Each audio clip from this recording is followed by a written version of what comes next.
नमस्कार। एमपी अब तक आप देख रहे हैं और आपके साथ मैं हूं पुनीत। तो चलिए खबरों की करते हैं शुरुआत और सबसे पहले एक बड़ी खबर की बात कर रहे हैं।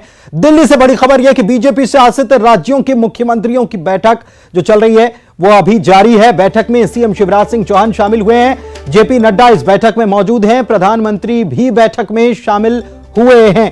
तो लगातार मंथन चल रहा है।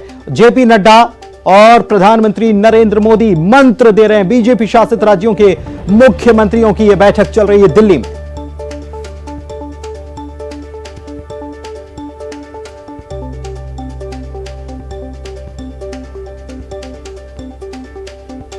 तो बीजेपी का महामंथन चल रहा है और प्रधानमंत्री भी इस बैठक में मौजूद हैं।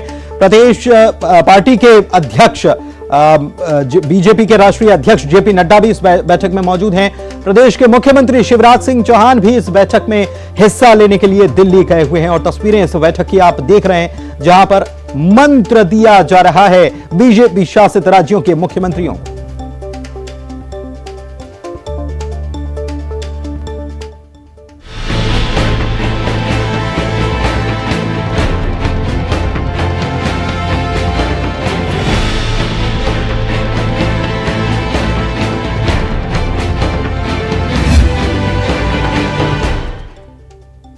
तो ज्यादा कुछ कहने की जरूरत नहीं है क्योंकि ये तस्वीरें ही सब कुछ बता रही हैं, हकीकत दिखा रहे हैं कि मध्य प्रदेश पूरी तरह से पानी पानी हो गया। ये तस्वीरों को देखकर आप अंदाजा लगा लेंगे क्योंकि आफत मूसलाधार तरीके से बरस रही है और बारिश का ऑरेंज अलर्ट भी मध्य प्रदेश में अभी जारी है।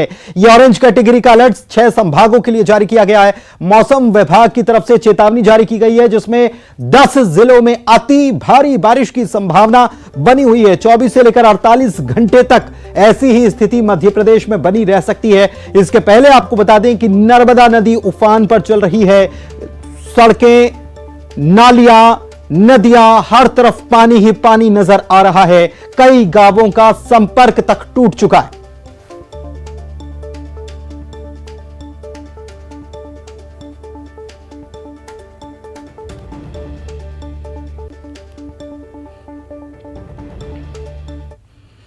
तो एमपी में भारी बारिश का दौर जारी है और इसकी 4 तस्वीरें हम आपको दिखाते हैं कि क्या हालात हैं।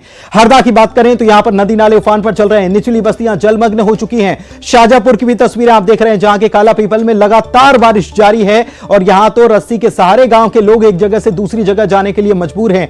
आलम यह कि जब बारिश का दौर आता है तो महिलाएं गांव छोड़कर मायके चली जाती हैं।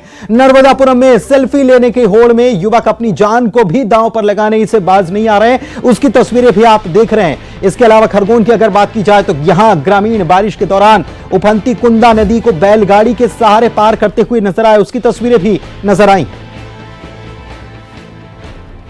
और भोपाल राजधानी की अगर बात की जाए तो यहां तेज बारिश के कारण सड़कों पर भी पानी भर गया, सड़कें गायब हो गईं, तालाब में तब्दील हो गई। निचली बस्तियों में पानी भरा हुआ है जिसकी वजह से लोगों की भारी परेशानी हो चुकी है। लिंक रोड नंबर 2 पर भी पानी भर गया, सड़कें गुम हो गई। कई दिनों से लगातार बारिश हो रही है और आने वाले वक्त में भी बारिश का अलर्ट मौसम विभाग की तरफ से दिया गया है।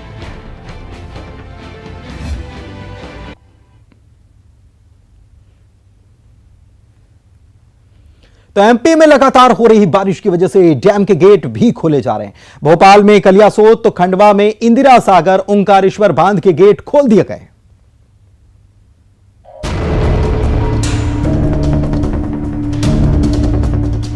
एमपी में बारिश का दौर जारी है। भोपाल में बारिश की वजह से डैम का जलस्तर बढ़ गया, लिहाजा कलियासोत डैम के गेट खोले गए। यहां एक कर डैम के 5 गेट खोल दिए गए। गेट खोले जाने की सूचना मिलने पर बड़ी संख्या में लोग पहुंचे और पानी के प्रवाह को अपने कैमरे में कैद कर लिया। प्रशासन ने निचले इलाकों के लिए अलर्ट भी जारी कर दिया है। बीते 24 घंटे से भोपाल के अंदर 277 मिलीमीटर से ज्यादा बारिश दर्ज हो चुकी है, लेकिन सुबह से हो रही तेज बारिश के कारण सड़कों पर पानी पूरी तरीके से भर गया है। कई जगह पर सड़कें पूरी तरीके से तालाब में तब्दील हो गई हैं। उधर नर्मदा के ऊपरी इलाके में लगातार हो रही भारी बारिश के बाद इंदिरा सागर बांध के भी 12 गेट खोले गए हैं। खंडवा के ओंकारेश्वर में एक दिन पहले ही बांध लबालब होने पर गेट खोल दिए गए थे। इंदिरा सागर बांध प्रबंधन ने कहा है कि इन गेटों को चरणबद्ध तरीके से खोला जाएगा। 12 गेट खोले गए हैं और हम लोग अभी 2000 क्यूमेक्स पानी छोड़ रहे हैं। और ये संभावना है कि अभी का जो वहाँ का इनफ्लो है हांडिया से होशंगाबाद से, उसको देखते हुए ये हमें शायद गेट और बढ़ाने पड़ेंगे और डिस्चार्ज और बढ़ाना पड़ सकता है। बारिश की वजह से लोगों की मुसीबत जरूर बढ़ी है, लेकिन बांधों में पर्याप्त पानी भी भर चुका है। लगातार हो रही मूसलाधार बारिश के चलते सीहोर के कुलांस नदी में पानी का जलस्तर लगातार बढ़ रहा है। बारिश के बाद जिले के सभी नदी नाले उफान पर हैं। ये तस्वीरें बिल्किसगंज मार्ग की, जो नदी के तेज बहाव की वजह से बंद हो गया। सड़क संपर्क टूटने के चलते आसपास के 1 दर्जन गांवों का संपर्क टूटा हुआ है। वहीं नर्मदापुरम में सेल्फी लेने की होड़ में 4 युवकों पर यह होड़ भारी पड़ गई। तवा डैम के गेट खुलने की वजह से 4 युवक सेल्फी लेने के लिए नदी के बीच चट्टान पर पहुंच गए थे। इस दौरान जलस्तर बढ़ता चला गया। चारों युवक यहां पर फंस गए। फंसने के बाद चारों मदद की गुहार लगाने लगे, जिसे सुनकर ग्रामीणों ने आधे घंटे की मशक्कत के बाद किसी तरह इन्हें बाहर निकाला।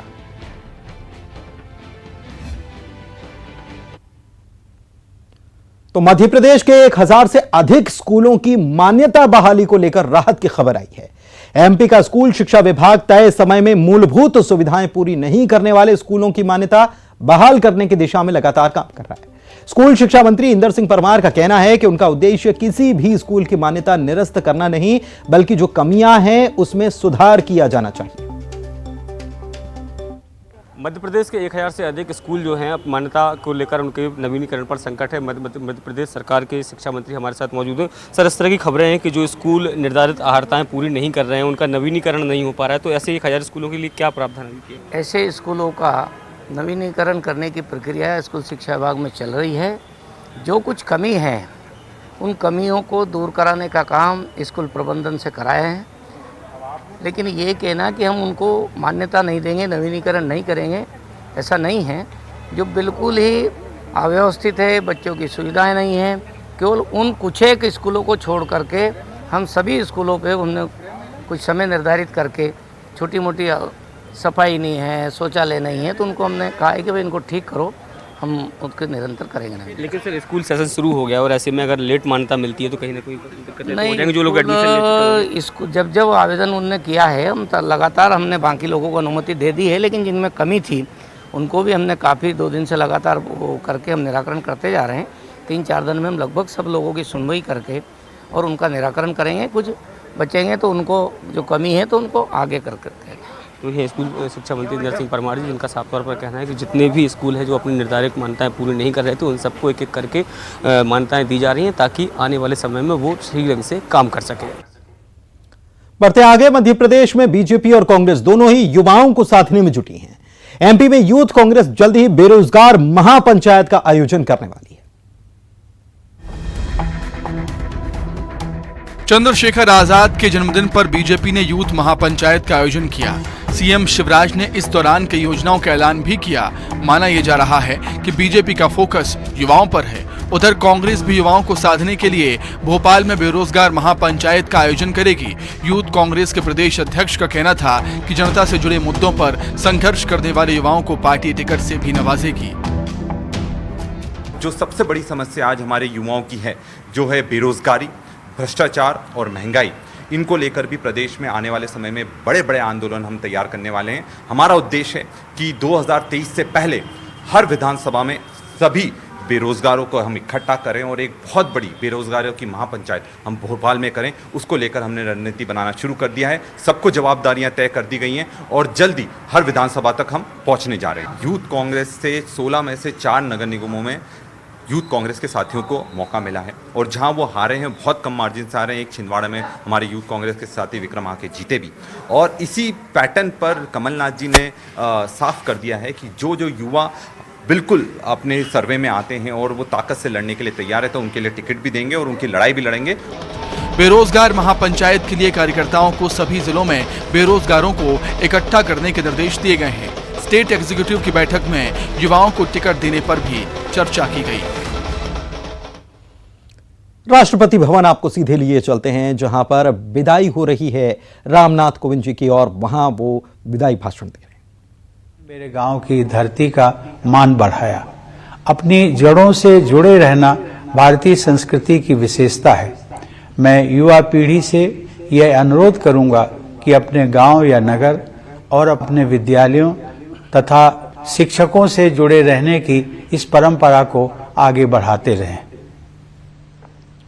प्यारे देशवासियों, आजकल सभी देशवासी आज़ादी का अमृत महोत्सव मना रहे हैं। अगले महीने हम सब भारत की आज़ादी की 75वीं वर्षगांठ मनाएंगे। हम 25 वर्ष की अवधि के उस अमृत काल में प्रवेश करेंगे जो स्वतंत्रता के शताब्दी वर्ष अर्थात 2047 में पूरा होगा। ये विशेष ऐतिहासिक वर्ष हमारे गणतंत्र के प्रगति पथ पर मील के पत्थर की तरह है। हमारे लोकतंत्र की ये विकास यात्रा देश की स्वर्णिम संभावनाओं को कार्य रूप देकर विश्व समुदाय के समक्ष एक श्रेष्ठ भारत को प्रस्तुत करने की यात्रा है। आधुनिक काल में हमारे देश की इस गौरव यात्रा का आरंभ ब्रिटिश हुकूमत के दौरान राष्ट्रवादी भावनाओं के जागरण और स्वाधीनता संग्राम के साथ हुआ। 19वीं शताब्दी के दौरान पूरे देश में पराधीनता के विरुद्ध अनेक विद्रोह हुए। देशवासियों में नई आशा का संचार करने वाले ऐसे विद्रोहों के अधिकांश नायकों के नाम भुला दिए गए थे। अब उनकी वीर गाथाओं को आदर सहित याद किया जा रहा है।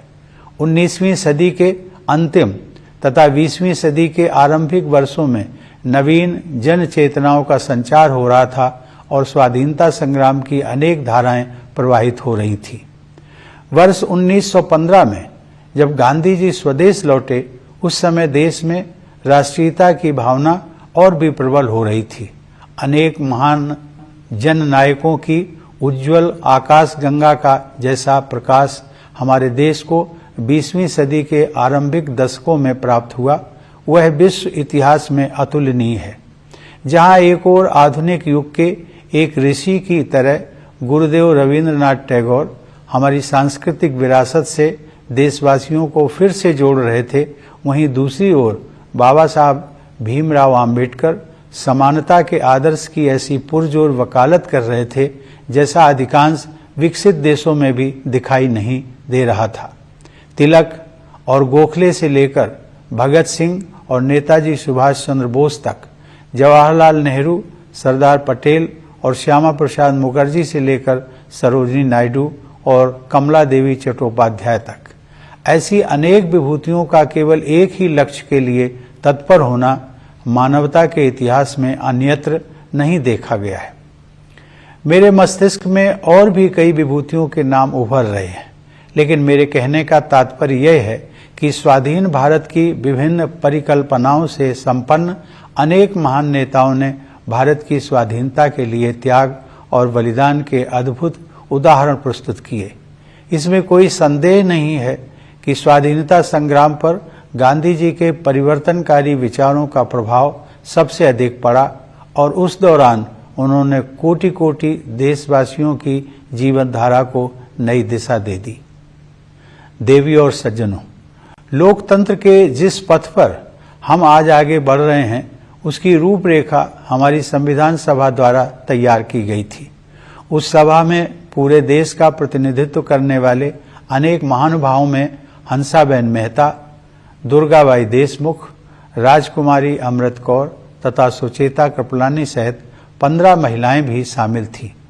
संविधान सभा के सदस्यों के अमूल्य योगदान से निर्मित भारत का संविधान हमारा प्रकाश स्तंभ रहा है और इसमें निहित आदर्श चिरकाल से संरक्षित भारतीय जीवन मूल्यों का हिस्सा रहे हैं। संविधान को अंगीकृत किए जाने से एक दिन पहले संविधान सभा में अपने समापन वक्तव्य में डॉक्टर आम्बेडकर ने लोकतंत्र के सामाजिक और राजनैतिक आयामों के बीच के अंतर को स्पष्ट किया था। उन्होंने और चलिए बढ़ रहे हैं आगे, कांग्रेस की बात करते हैं जिसे एक बड़ा झटका राजधानी भोपाल में लगा है, क्योंकि 50 से ज्यादा कांग्रेस के कार्यकर्ताओं ने पार्टी को टाटा बाय बाय कर दिया। इन लोगों ने ओवैसी की पार्टी एआईएमआईएम की सदस्यता ले ली है। एआईएमआईएम भोपाल के उत्तर नरेला मध्य विधानसभा में हर बूथ पर सदस्य बना रही है। इस दौरान कई लोगों ने कांग्रेस छोड़कर एआईएमआईएम को ज्वाइन कर लिया।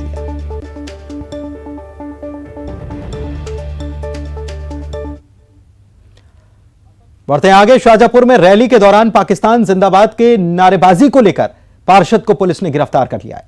पार्षद के विजय जुलूस में नारेबाजी हुई थी। इसका वीडियो वायरल हो रहा है। आरोपी पार्षद समीउल्लाह हमीद को अदालत में पेश करने के बाद जेल भेज दिया गया है।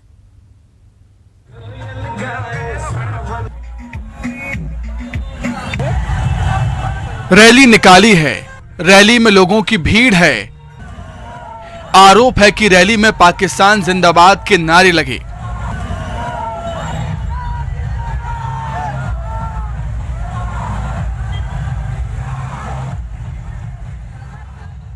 शाहजहांपुर का यह वीडियो सोशल मीडिया पर वायरल हो रहा है। यह वीडियो 17 जुलाई का नगर पालिका के चुनाव परिणाम के दिन का बताया जा रहा है। वीडियो वार्ड 12 से चुनाव जीतने वाले पार्षद समीउल्लाह हमीद के विजय जुलूस का बताया जा रहा है, जिसमें बाइक सवार युवाओं ने रैली के दौरान पाकिस्तान जिंदाबाद के नारे लगाए।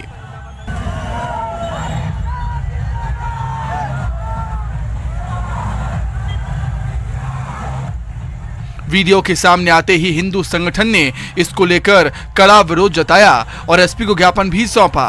इसके बाद कोतवाली पुलिस ने जांच शुरू की और नवनिर्वाचित पार्षद समीउल्लाह हमीद को गिरफ्तार कर दिया। कल एक बजरंग दल के द्वारा एक ज्ञापन दिया गया था, जिसमें उनके द्वारा 17 तारीख को जो रैली निकाली गई थी उसमें बताया गया था कि पाकिस्तान जिंदाबाद के नारे लगाए हैं, जिसमें उनके द्वारा हमें एविडेंस भी दिया गया है, एक वीडियो दिया गया है जिसमें किसी व्यक्ति के द्वारा लगाए जा रहे थे नारे। इसमें जांच करने के बाद चूँकि ये रैली अपने यहाँ मनियारवाड़ी से पार्षद वार्ड नंबर 12 से पार्षद जो थे उनके नेतृत्व में रैली निकाली गई थी, इसके आधार पर उनको इसमें मुजरिम बनाया गया। इसमें 188 153 बी के तहत कार्रवाई की गई है और इसके बाद इनको अभी न्यायालय प्रस्तुत किया। समीउल्लाह एसडीपीआई पार्टी से जुड़े हुए हैं और नगर पालिका चुनाव में कांग्रेस के कद्दावर नेता को हराकर उन्होंने जमकर सुर्खियां बटोरी थी। उनके विजय जुलूस में संदिग्ध लोगों के शामिल होने की सूचना पर पुलिस की टीम भी मौजूद थी। बावजूद इसके रैली में नारे लगे। श्योपुर में अज्ञात बीमारी की वजह से 3 लोगों की मौत हो गई।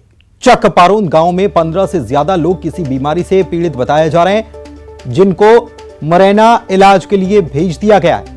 लेकिन 20 लोग ऐसे भी हैं जिनका वहीं पर इलाज किया जा रहा है दवाओं से। इन बीमार लोगों में बुजुर्ग, महिलाएं और बच्चे शामिल हैं। 3 लोगों की मौत के बाद प्रशासन की टीम मौके पर पहुंची और गांव से पानी के सैंपल भी लिए गए। प्रशासन का कहना है कि जांच के बाद ही बीमारी के बारे में कुछ कहा जा सकता है। 15 में से अपने 8 तो अभी विजयपुर में है और 2 मुरैना में। तो बीमारी का अभी तक कोई ऐसा पता नहीं चला अब है। देखिए सैंपल अपन ने ले लिए। पानी का स्रोत बहुत पुराना है इनका दोनों, एक इनका हैंडपंप है और एक इनका कुआं है। ये दोनों ही बहुत पुराने हैं। अगर देखिए वाटर का कनेक्शन अपन मिलाएंगे तो वाटर जब से ले रहे हैं तभी से कनेक्शन रिपीटेड। आगर मालवा में सावन के अंतिम सोमवार को निकाली जाने वाली बाबा बैजनाथ की शाही सवारी की तैयारी शुरू हो चुकी है।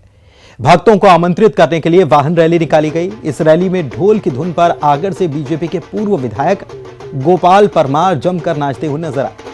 विधायक अपने हाथ में पताका लिए भक्ति के रंग में रंगे नजर आए। परंपरा के मुताबिक बाबा बैजनाथ की शाही सवारी में 1 लाख से ज्यादा श्रद्धालु शामिल हुए।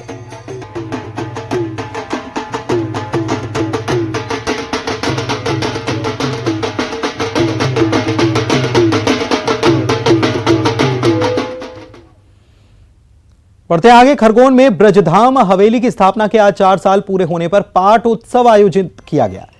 इस दौरान मंदिर में दर्शन के लिए श्रद्धालुओं की भीड़ उमड़ी। ब्रज की तर्ज पर नंदोत्सव भी मनाया गया। इस मौके पर ठाकुर जी का विशेष श्रृंगार भी किया गया था। श्रावण मास के चलते ठाकुर जी महाराज को झूले पर बैठाया गया और लोगों ने झूला दर्शन किए।